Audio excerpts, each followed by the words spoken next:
name is Lorena, and I wanted to share what's my passion. My passion is systemic change. And the reason is actually goes back to my childhood. I grew up in a family where the people that I thought were my family were actually the people that worked at my house. And I found out pretty in a bad way that they were not abandoning me. They were being fired by my family because in my culture, I'm from Mexico, that was not proper. So I grew up with this very interesting need and seek for justice and for social change, and more importantly, for systemic change. That was definitely what got me to Ashoka, and I've been there for 10 years, and you'll understand why it makes a lot of sense. Okay, so for all of you that don't know who Ashoka is, which I hope is the few, Ashoka is the world's largest organization of social entrepreneurs. We have over 3,500 of these people. We call them Ashoka Fellows across 80 countries. And as you can imagine, working very closely with this kind of community, it gives us a very interesting perspective to understand who these people are, how do they work, what do they need, and more importantly, where the world is going. And that is quite exciting. So I'm joined this morning with two of our Ashoka Fellows, two of those social entrepreneurs. To my right, Emiko Soltis of Freedom University and Jess Ladd of Callisto. And because time is very important this morning, I will try to get us there as fast as possible. I will try to focus us on 3 or 4 patterns that define our top social entrepreneurs, and I hope this gives you a very good window into who these people are and how change is coming about. All right, so let's get to it. All right, so first pattern. Leading social entrepreneurs understand a problem intimately and often diagnose it very differently from others. We even sometimes say that they fall in love with the problems, not solutions. So, tell us something about the problem you're solving that we don't know, and please pretend that we have no idea. Hi, I'm Jess. So I'm passionate about ending rape, which I think a lot of people are. It's not that controversial, the topic, hopefully. And what you might not know is that 90% of sexual assaults are committed by repeat offenders. So not everybody who sexually assaults somebody will do it more than once, about 60% do. But those who do assault more than once assault an average of 6 people at a minimum. So the bulk of the problem is being caused by these people who are doing it again and again and again, and they're getting away with it. And they're getting away with it because survivors often don't report. It often isn't worth it to come forward. And if they do report, often there isn't accountability for their perpetrator. So even in the era of Me Too, only 6% of assaults reported to the police end with the assailant spending a single day in prison. So when those are your odds, for a lot of survivors, it just doesn't make sense to come forward. And while this is kind of depressing, it's also, I think in my mind, an opportunity. Because if we can find and detect and stop these already existing serial perpetrators from doing it again, we could prevent the majority of sexual assaults from ever occurring just by empowering survivors to come forward and find one another, find other victims of the same perpetrator. Good morning.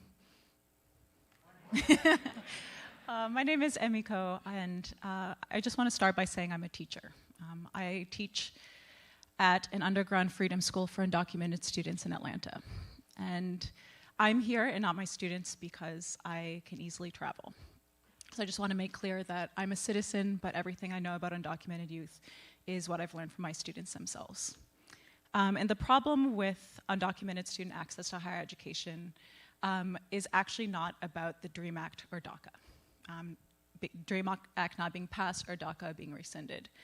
The DREAM Act, even if it were passed, would only protect 10% of the undocumented population, which is young people, and not their parents, not their uncles, not their entire families. the DREAM Act is failed federal legislation that was first introduced in 2001.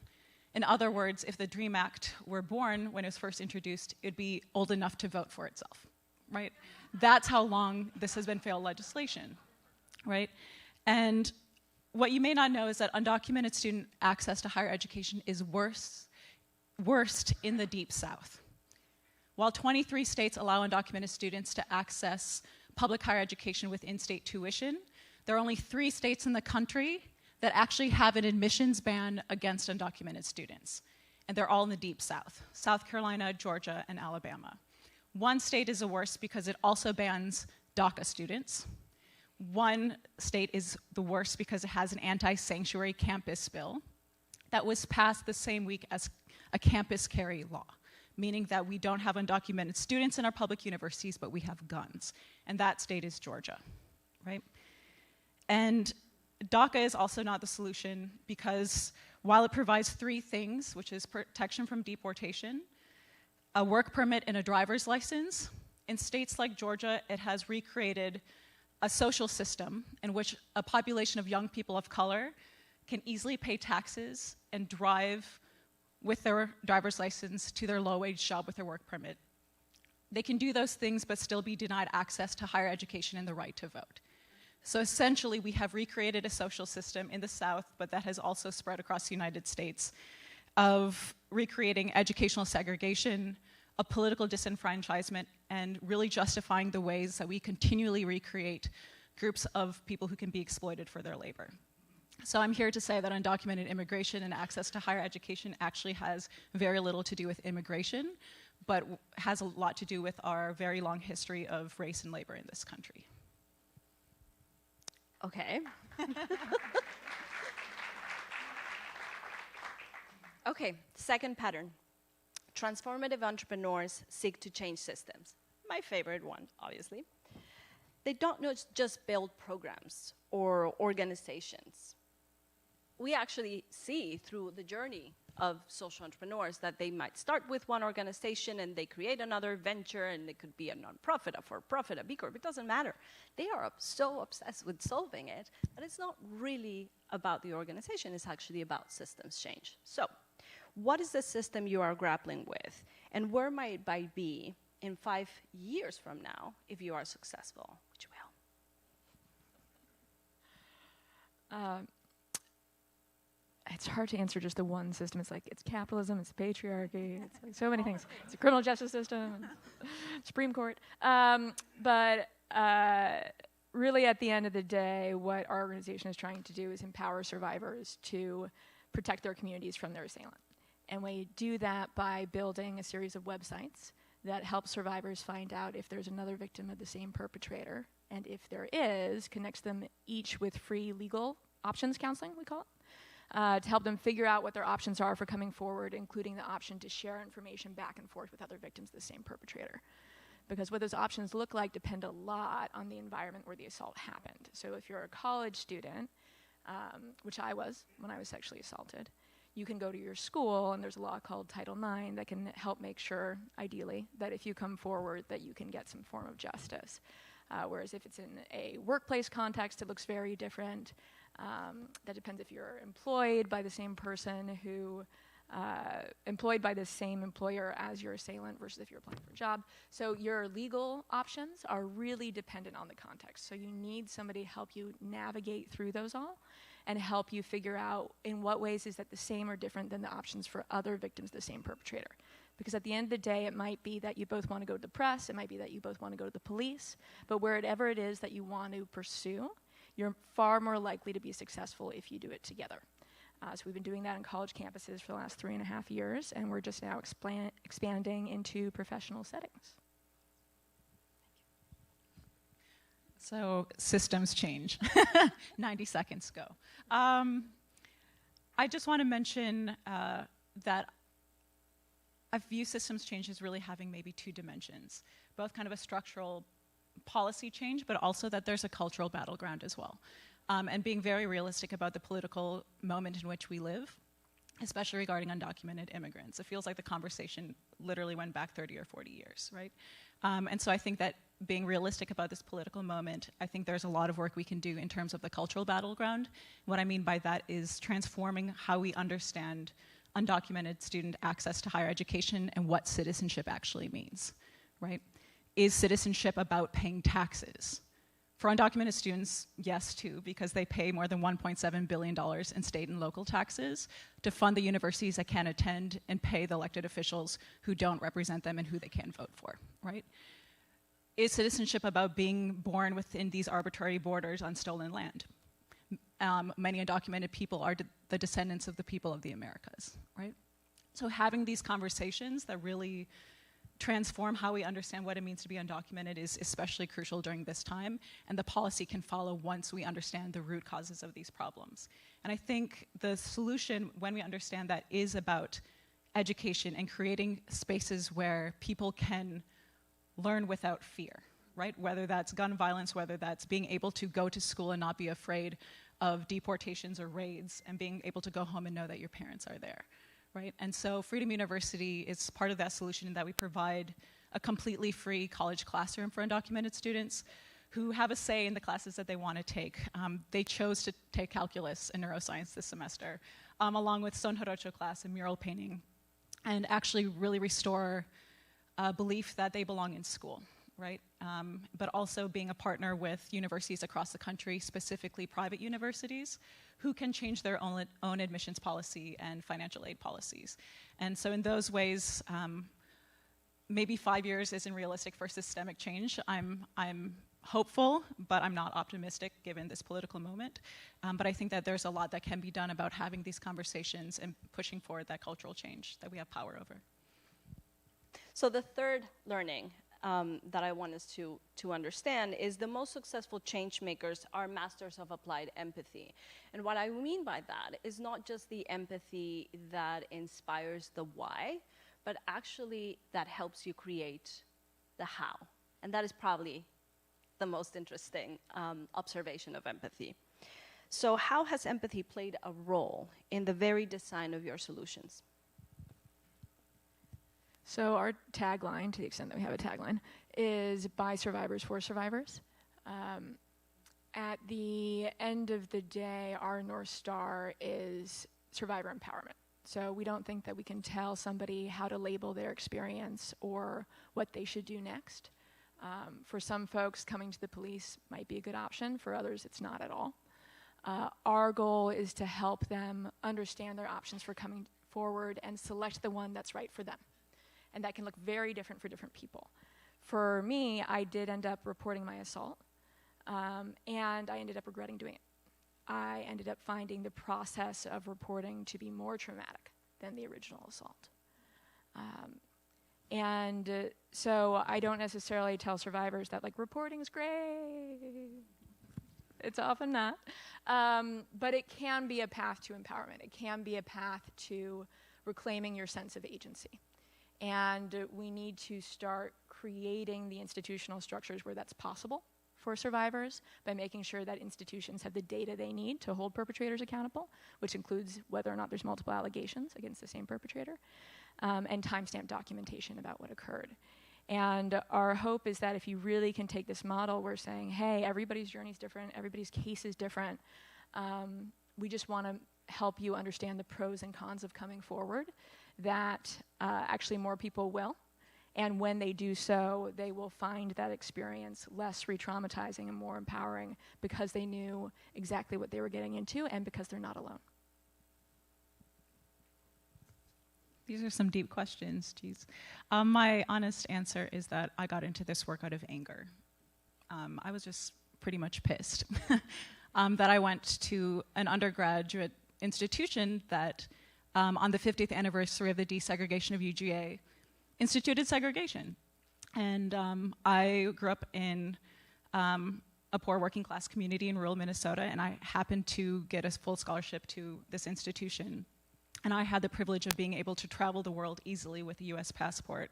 And being from a small farm town, being able to visit 6 different continents and learn transformed my life. And to realize that young people, based on the arbitrary place in which they were born on this earth don't have those opportunities just honestly kind of piss me off.